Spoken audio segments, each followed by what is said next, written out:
the most dangerous place on Earth, where the line between life and death is breathtakingly beautiful. Where rivers boil underground and snow covers the equator. From volcanic craters that threaten to swallow the sky, to the bloody arena of the greatest migration on Earth. Here, nature is unforgiving. Buckle up and begin your journey to discover the beauty of survival.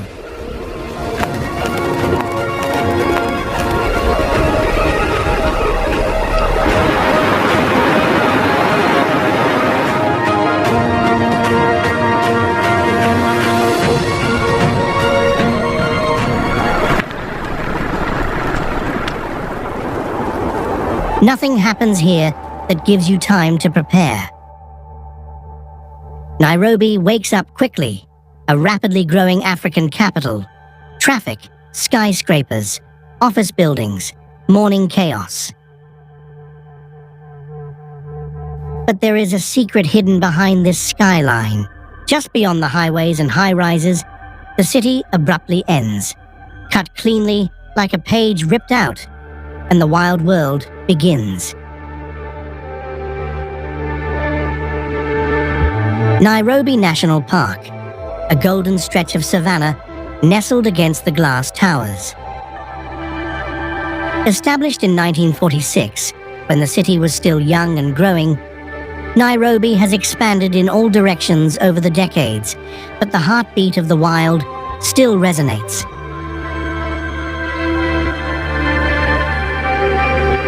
Lions move silently through the tall grass, following the invisible tracks of zebra and antelope. Mostly at dusk and in the cool of the night, they become eye-catching shadows, listening for the slightest noise in their herds, turning the darkness into hunting grounds.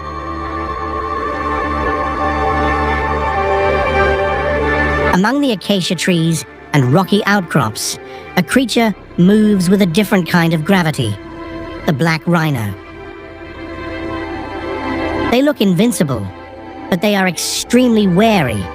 A broken branch is enough to make them turn or disappear into the bush. Its small eyes and sharp ears are always alert. Every scent, every sound could signal danger.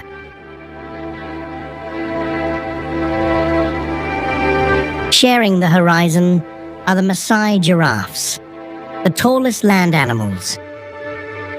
Distinctive with jagged, star-like spots that darken with age, they glide slowly across the savannah, their towering necks a striking contrast to Nairobi's glass towers. Nairobi National Park is a question mark carved into the edge of a metropolis. How long can cities and predators coexist?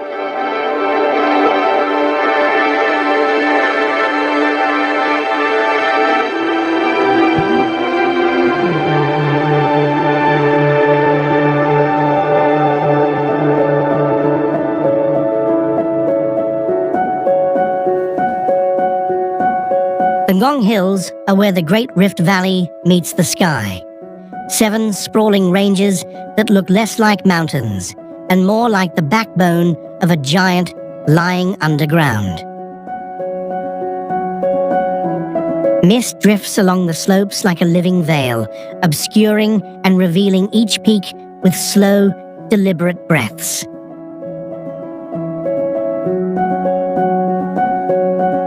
Standing on any peak, the world seems to split in two. The sound of the wind mingles with the low, rhythmic hum of the giant turbines that line the ranges. The blades spin with the patience of machines built to last generations, turning the wind into energy for thousands of Kenyan homes. Here, technology and nature do not clash. They move in the same rhythm.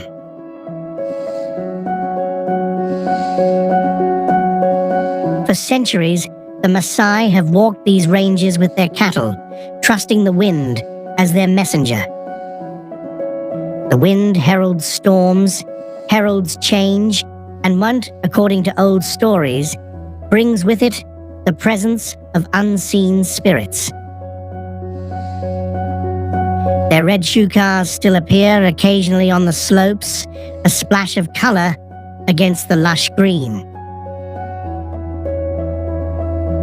Wildlife still blends into the landscape. Tiny antelopes sprint across the open grass. Vervet monkeys chatter in the trees. Birds of prey circle overhead, carried gently by the winds that rise from the valley floor. But the Ngong Hills are more than nature. They are memories. Karen Blixen, who once gazed upon these peaks from her farm below, described them as eternal guardians in her book, Out of Africa. Hikers today walk the 7 summits for the same reason. Each ascent is a test of endurance, each descent a reward. The trail rises, falls, and then rises again, as if climbing to the rhythm of the earth itself.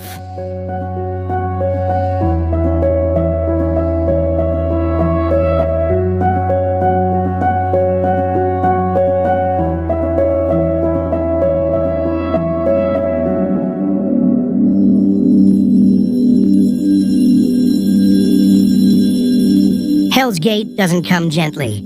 As soon as you enter, the earth feels alive, hot, and a little fierce.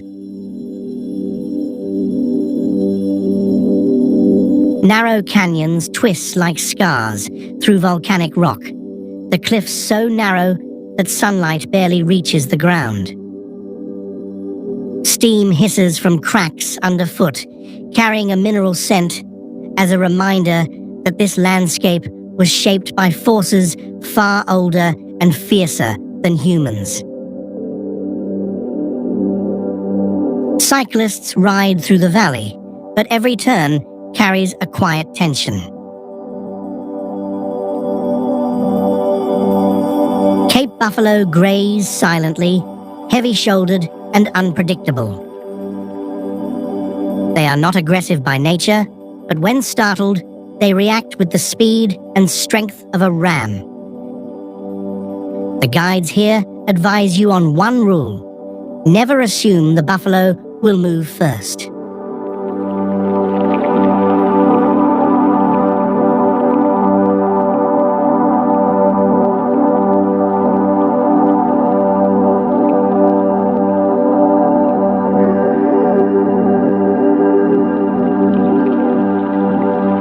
From a distance, Mount Longonot looks like a sleeping giant, a perfect ring of volcanic rock rising from the floor of the Rift Valley. But once you climb up to the crater, the surprise arrives. Inside the crater is a complete forest, dense and lush, hidden from the outside world. It feels like stepping into a completely different ecosystem. Buffalo tracks cut through the dense undergrowth. And troop of colobus monkeys move through the canopy, using the crater walls as a natural shield from predators.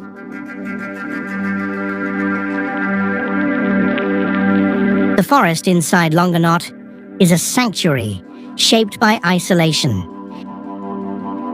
Everything that survives here has adapted to the steep slopes, shifting ash, and winds that blow across the crater like a living thing.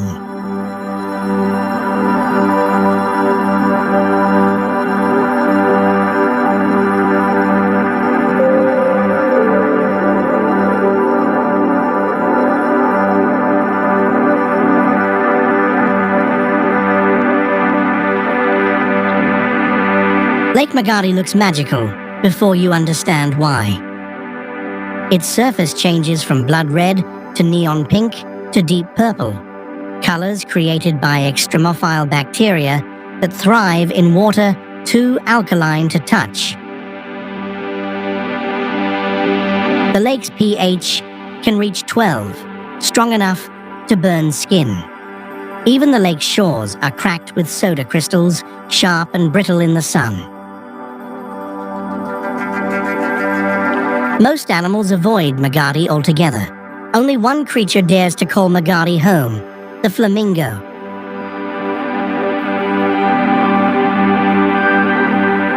They move through the toxic shallows with delicate grace, but their bodies are designed to survive in a place that would burn most other animals on contact. Their feet are covered with hard, alkali-resistant skin. Their beaks act as biological filters, separating the microscopic bacteria that stain the lake pink from the corrosive water that contains them. But for humans, Magadi is extremely harsh.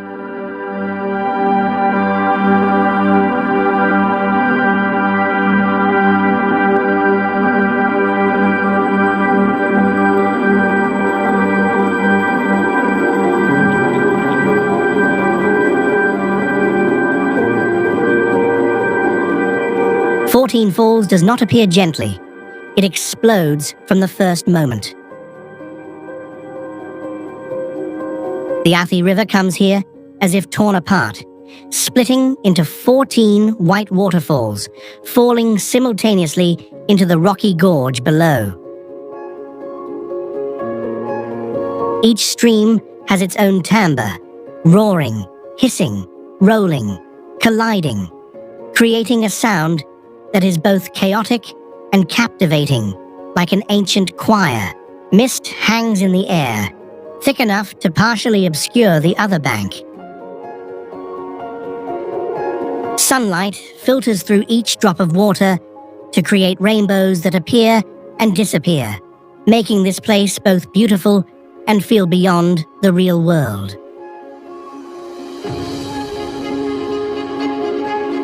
In the midst of that chaos, a quiet survivor appears, the marabou stork. They stand on the rocks that rise from the vortex, cold and patient. Their grey bodies, long beaks, and razor-sharp eyes give them an almost prehistoric appearance. Marabou come here for the chance of fish being hit by the current, their carcasses floating downstream. For them, the roar of the falls is not a warning, but an invitation. The Kikuyu people once called this place Zagana, the place of the roaring sound, a name that captures the true nature of the falls, wide, powerful, and unabashedly ferocious.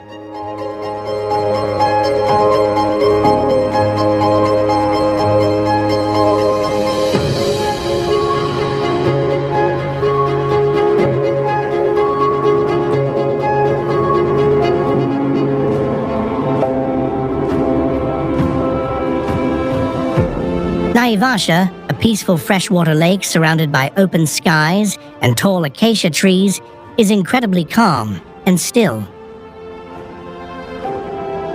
But hidden behind that calm is Africa's most unpredictable heavyweight, the hippo.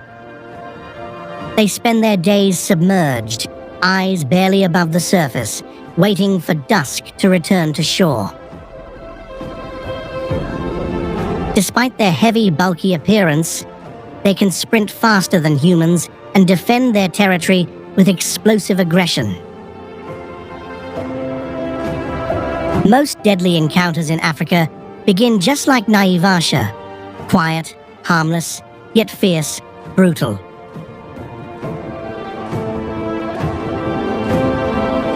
Crescent Island, just offshore, feels completely different.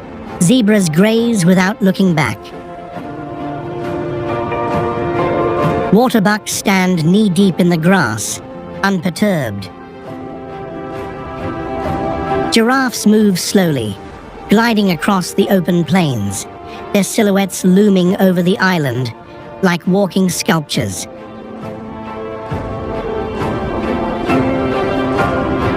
The danger here is almost nil. In most of Africa, predators never let humans get this close. Crescent Island is a rare exception, a safe haven surrounded by a lake where survival plays by different rules.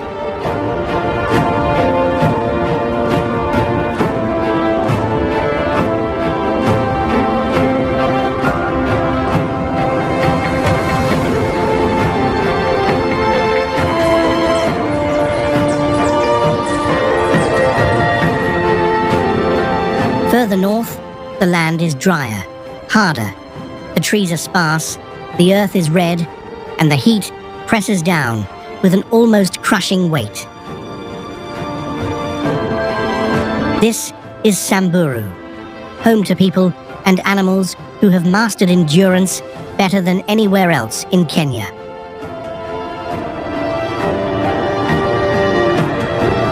The Samburu, relatives of the Maasai, move through this land with a peace born of generations of adaptation. Their villages are located near the Ewaso Nyiro River, the only reliable water source for many miles.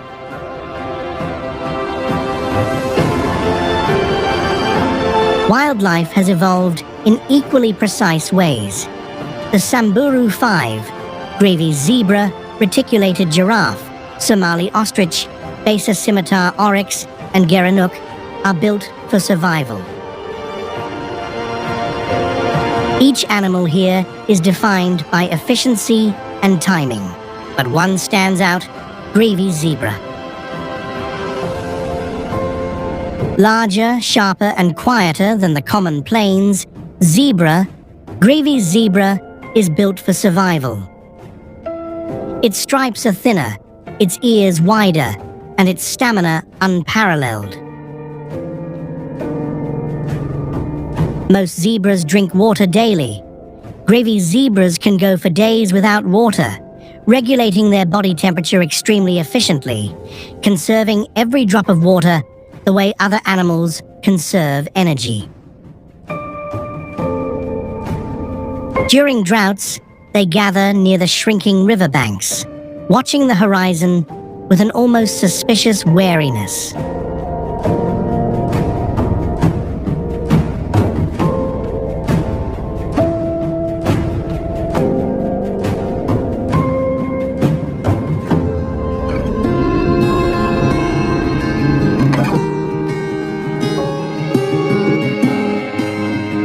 A few hours to the northeast, the land suddenly rises into a massive rock, Mount Ololokwe. It appears suddenly, a vertical fortress towering against the sky. To the Samburu, the mountain is a guardian, a spiritual landmark, an anchor for their rituals and oral history.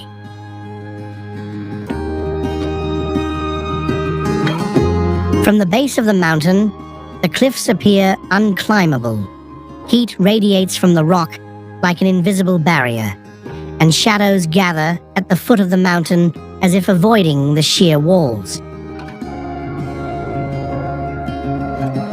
But the summit tells a different story. Above, the land opens into cool plateaus dotted with acacia trees, and the wind carries the sound of goats grazing in the valleys far below. For Samburu elders, Ololokwe is where decisions are made, spirits are honored, and the past is preserved.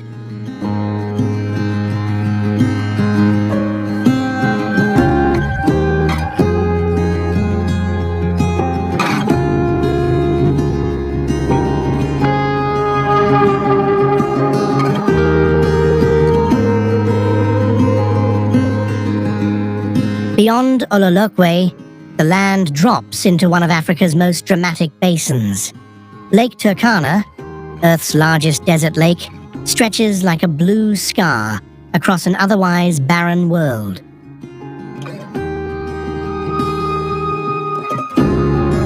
Turkana is home to the largest known population of Nile crocodiles, many of them nearly prehistoric in size. They congregate in volcanic coves and estuaries, warming their armored bodies on the black basalt. Their patience is astonishing. They wait for hours, sometimes days, for the right moment to strike.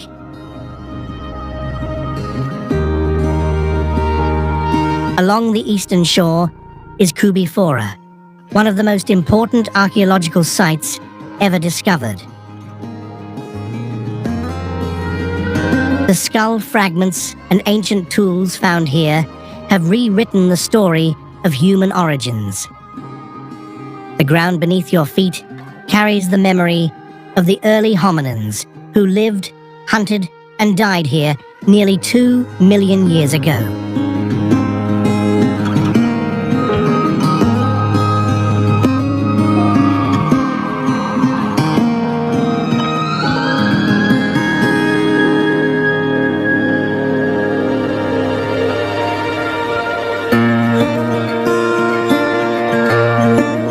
North of Turkana, the world opens up into a vast expanse of salt and silence. The Chalbi Desert stretches out in dazzling white, so bright that the horizon curves and sways in the heat. Mirages ripple across the flatlands, creating the illusion of distant water, which vanishes as soon as someone approaches. Nothing grows here without permission. The wind ripples the fine salt dunes. The few animals that cross this place, mostly ostriches, oryx, and camels, move at a leisurely pace, knowing that the desert does not allow hesitation. Even the nomads who cross Chalbi are cautious, traveling at dawn or dusk to avoid the heat that can dehydrate the body faster than thirst.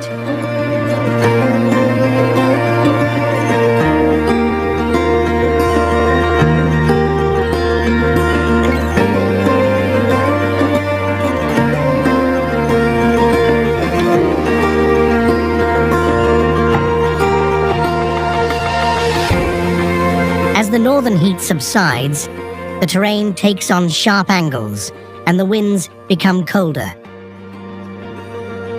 Mount Kenya appears as a distant silhouette, jagged, pale, and impossibly tall. Its peaks are covered in snow year-round, a rare sight so close to the equator that it seems like a contradiction carved into stone. Clouds roll in suddenly, ridges disappear into mist. To the Kikuyu, Mount Kenya is more than just a peak. It is the home of Ngai, the god of creation. Even today, elders still face the mountain when they pray, seeing it as a living presence rather than a landmark.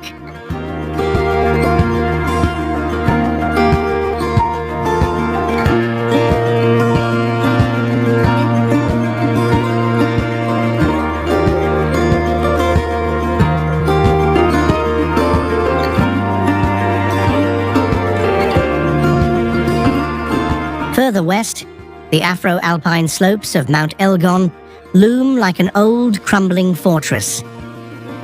But the mountain's strangest secrets lie beneath the surface, hidden within a network of caves carved by ancient lava flows.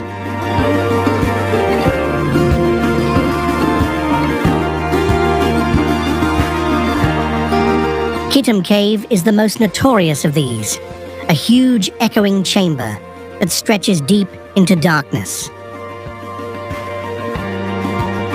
The air inside is cool, metallic, and faintly dusty, carrying the smell of minerals scraped from the walls.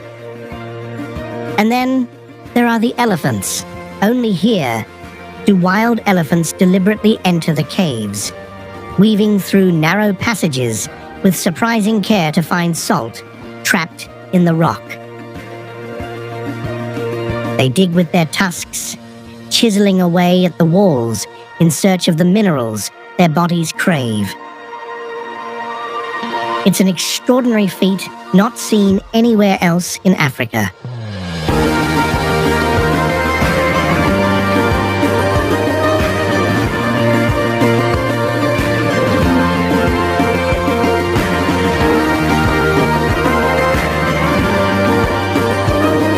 Mountains are a world of cold rain, tangled bamboo, and deep ravines where light rarely reaches the forest floor. The mist hangs between the trees like a permanent resident, turning every road into a portal to the unseen.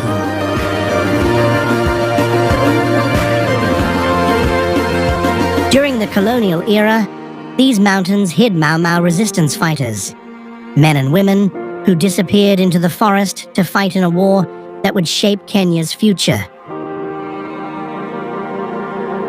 Their camps, long abandoned, remain in the memory of locals, adding a somber touch to the landscape.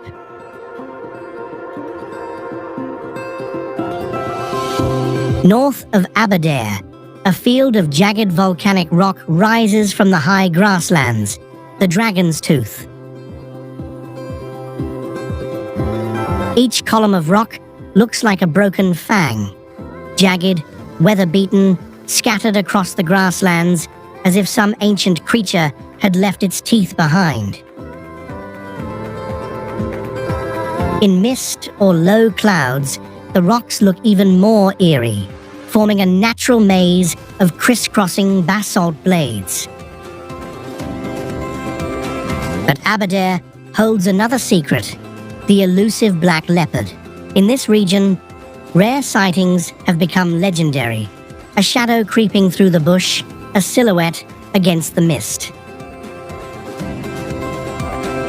Unlike leopards found elsewhere, the black leopard's dark fur allows it to blend seamlessly into the forest, hunting with patience rather than speed.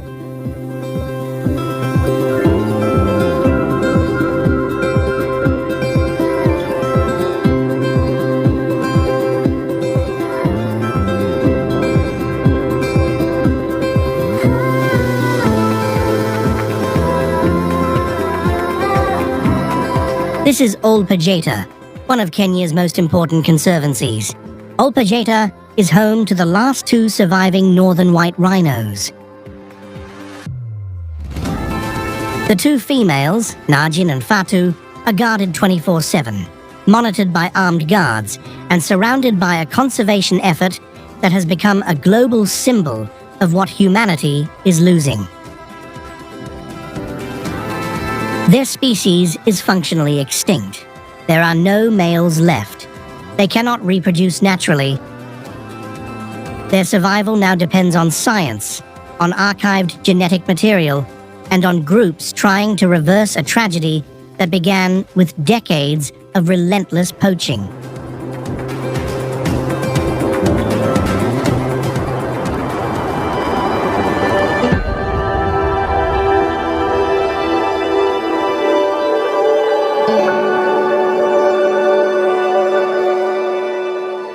Along the Mombasa coast, Fort Jesus looms over the harbor like a scar carved in stone.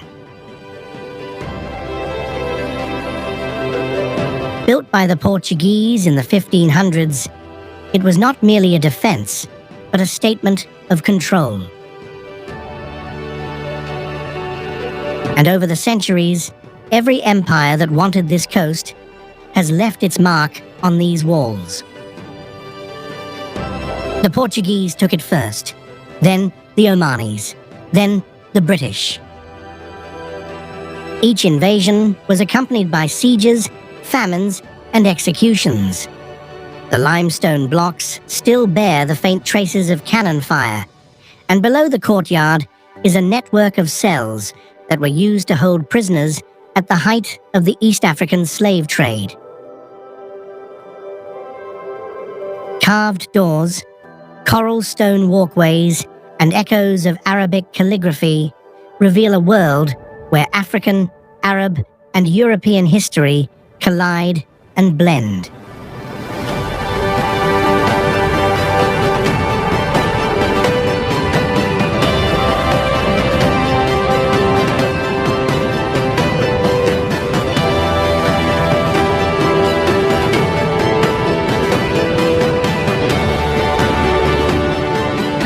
Deeper inland, surrounded by dense jungle, is a stone city that should never have existed, but no one knows why it was abandoned.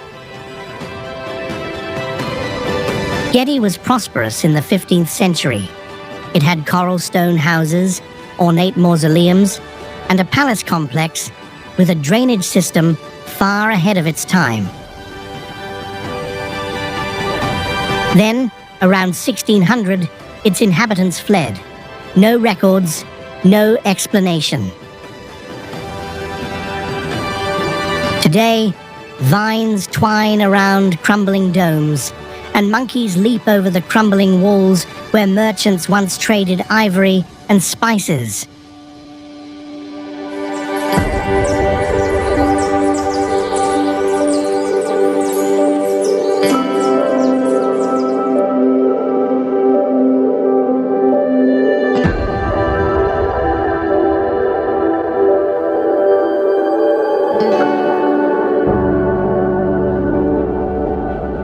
Arabuko Sokoke is the last remnant of a coastal forest that once stretched for hundreds of kilometers. Now, only this small patch remains, dense, humid, and teeming with life that cannot exist anywhere else.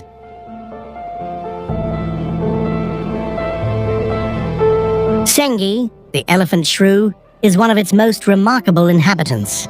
Smaller than a hand, but capable of sprinting like a tiny antelope, the Sengi weaves through the dense maze of shrubs, which it has memorized down to the last leaf.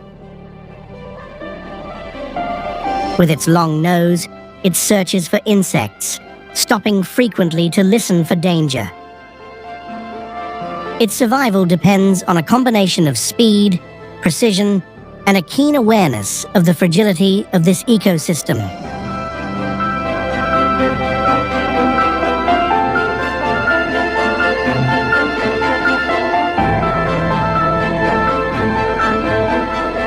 Further down the coast, Lamu is one of Kenya's oldest inhabited towns.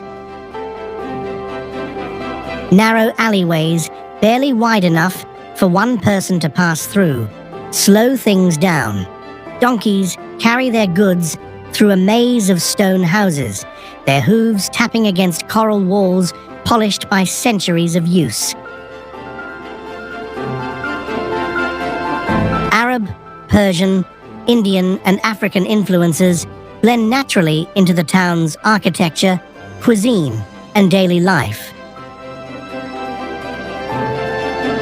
Intricately carved wooden doors are silent storytellers of marriages, migrations, and trade routes that once linked this small island to distant shores across the Indian Ocean. Lamu has survived invasions, monsoons, and empire changes, but it has remained intact.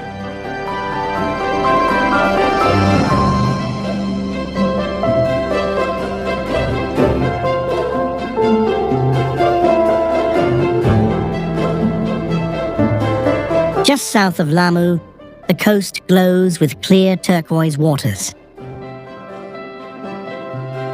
Watamu and Malindi Marine Park boast some of Kenya's most vibrant coral gardens, reefs alive with butterfly fish, parrotfish, and schools of fish that shimmer like loose metal in the sun. Whaling sharks migrate through these waters seasonally, following boats that float above them. In the crevices of the reef, moray eels watch with unblinking eyes, their bodies coiled into tight knots, only attacking if something gets too close. And on the cliffs above Malindi stands Vasco da Gama's Pillar, a stone pillar left by Portuguese sailors in the 15th century. It symbolizes the age of exploration.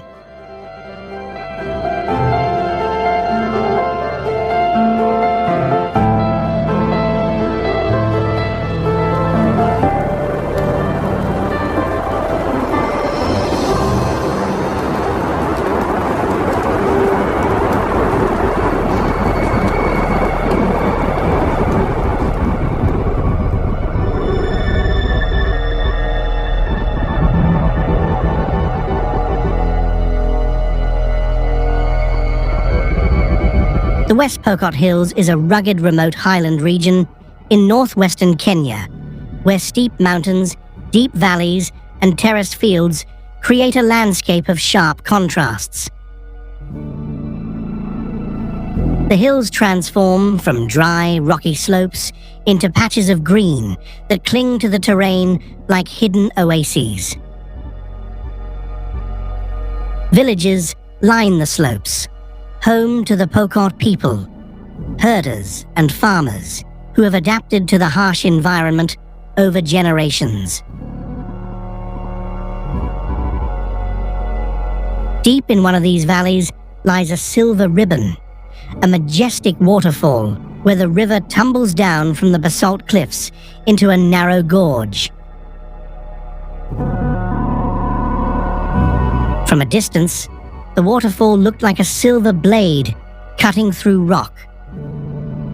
Up close, its sound echoed through the canyon, a steady roar echoing off the walls and sending mist drifting into the surrounding fig trees.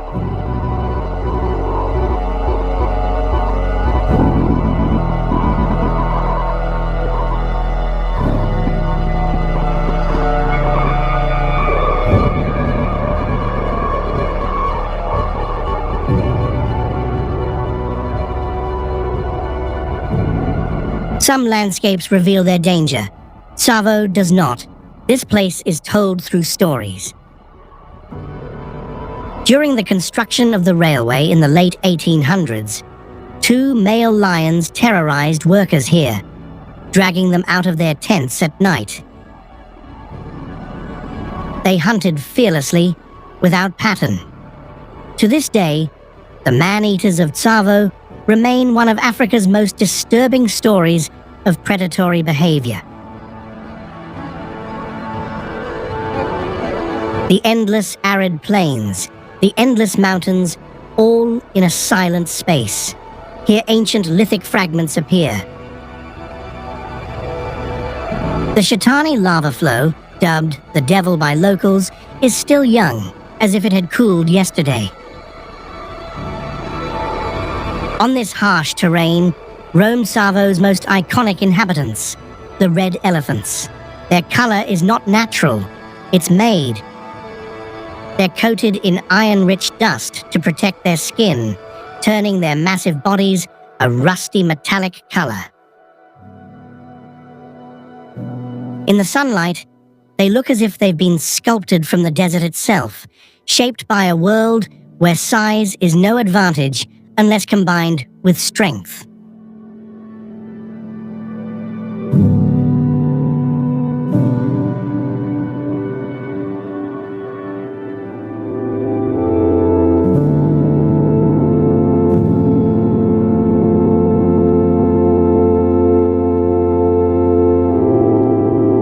Chulu, rising abruptly from the dusty plains, these hills look almost too gentle to be volcanic. Hemingway once called them the green hills of Africa, and from a distance, they look soft enough to touch. But beneath the grass and gentle slopes lies a geology that is youthful and restless. The Chulu Hills are one of the youngest volcanic ranges on Earth.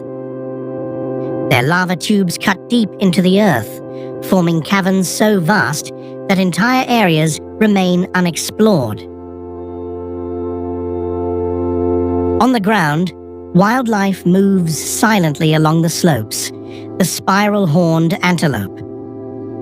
They move with unusual patience for a species of their size, massive shoulders shifting under their silky fur, spiraling horns catching the afternoon light as they climb the slopes with seemingly impossible balance.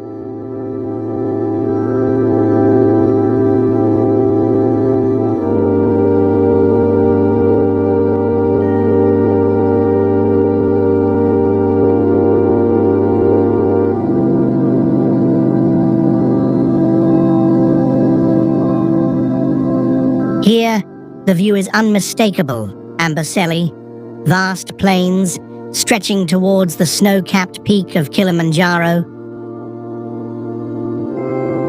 And against that sky, Amboseli elephants move in long, leisurely lines, herds led by mothers whose memories record decades of drought, floods, and migrations. They are one of the largest remaining elephant species in Africa. Their tusks sweep the ground like curved pillars, their footsteps kicking up dust from the grass. Watching them traverse the flat plains feels like witnessing a slow-motion weather system, predictable, powerful, and impossible to ignore. Dust storms strike without warning, obliterating vision in seconds. Waterholes shrink and shift, forcing herds into tense encounters where access to mud and reeds can mean life or death. Hyenas and lions lurk near the edges of swamps, luring the weak and tired.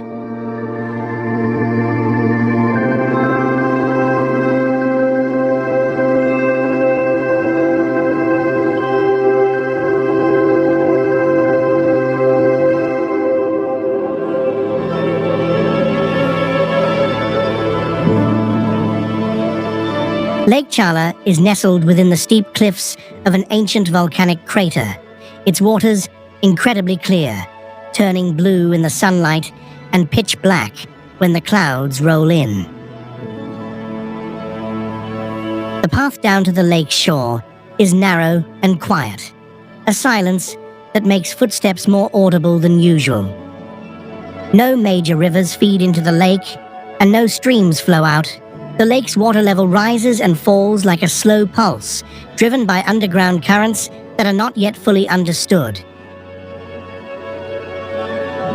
This isolation is part of the reason why local tales tell of creatures at the bottom of the lake, shadows that move differently than fish, shapes that only appear at dusk. Whether myth or memory, the lake's reputation has endured for generations.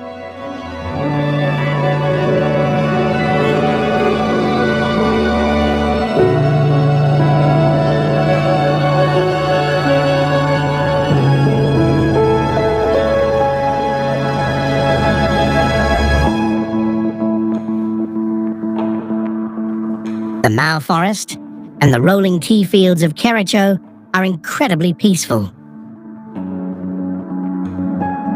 The rolling hills are an endless ocean of blue, trimmed to perfect lines by generations of tea pickers.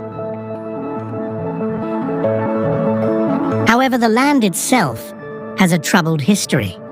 The Mau Forest, one of Kenya's most important watersheds, has been at the center of political battles and mass displacements. Deep within these forests lie stories of displacement, territorial disputes, and the struggle to protect what remains of a once vast ecosystem. The Kericho tea fields, glowing emerald in the sun, offer a contrast: order, rhythm, and the illusion of peace. But anyone who knows this land knows the truth. Here, resilience is not just celebrated, it is required.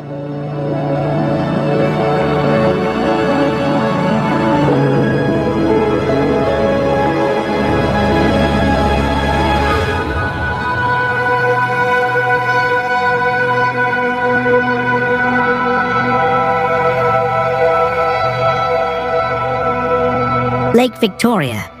Fishermen push their narrow wooden boats onto the sparkling water, lanterns hanging from the bows like floating stars. A peaceful feeling, but famous for sudden mood swings. The clear blue horizon can turn violent in minutes, swallowing boats and lives in waves as high as houses. But Lake Victoria is the lifeblood of millions across Kenya, Uganda, and Tanzania.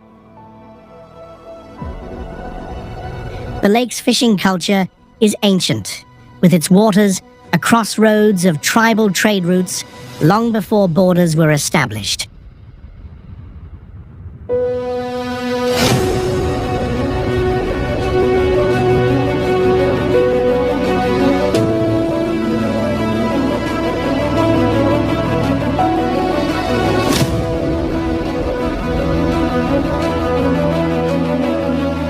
Nothing can prepare you for the first sound of the Great Migration. It starts with a rumble, then a dust storm, and suddenly the plains are moving. More than 1 million wildebeest, along with zebra and gazelle, rush across the Masai Mara in a single, unstoppable flow. It's like a never-ending chase. On the other bank, the lions bided their time. The pride did not attack the pride with full force. They targeted those who panicked, stumbled, or passed by alone. Lions understood chaos better than any predator here. They only moved when the pride broke, when a cub hesitated or an exhausted adult broke away. One brief burst, one strangulation, and the plains reclaimed another life. Nature's most brutal, exhausting, and astonishing race for survival, repeated year after year with uncanny precision. Scientists call it a wonder of instinct.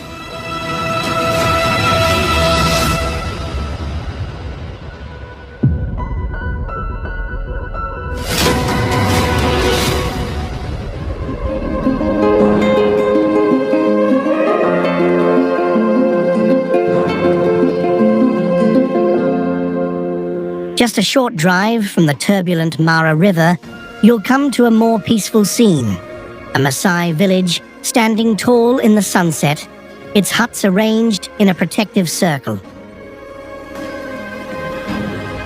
For centuries, the Maasai were famous for an initiation ritual so daring it astonished the first explorers. Young warriors proved their bravery by facing off against lions.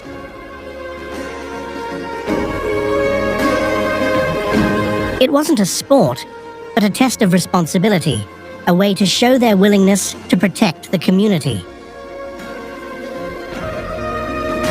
Today, that ritual has ended, replaced by conservation efforts that see lions as cultural companions rather than enemies. The change is profound, but the courage remains. Children greet strangers with songs. Elders speak softly, but with authority. Warriors perform adumu, a famous dance, by leaping upright to demonstrate their strength and breath control.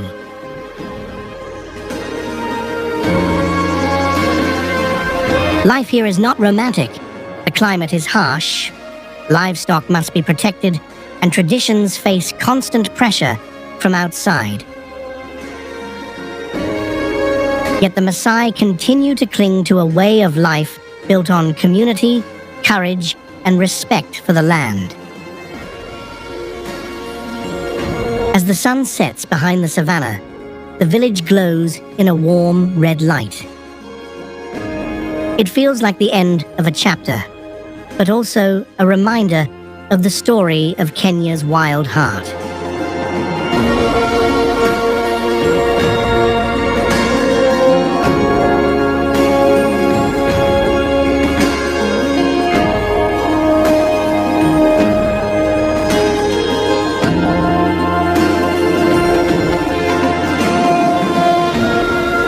Kenya is called dangerous, for reasons that no signpost can explain.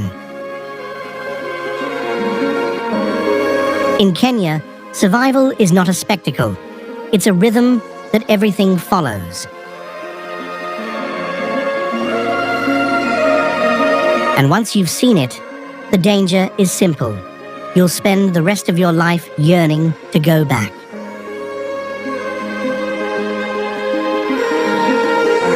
Subscribe and follow us to continue this journey.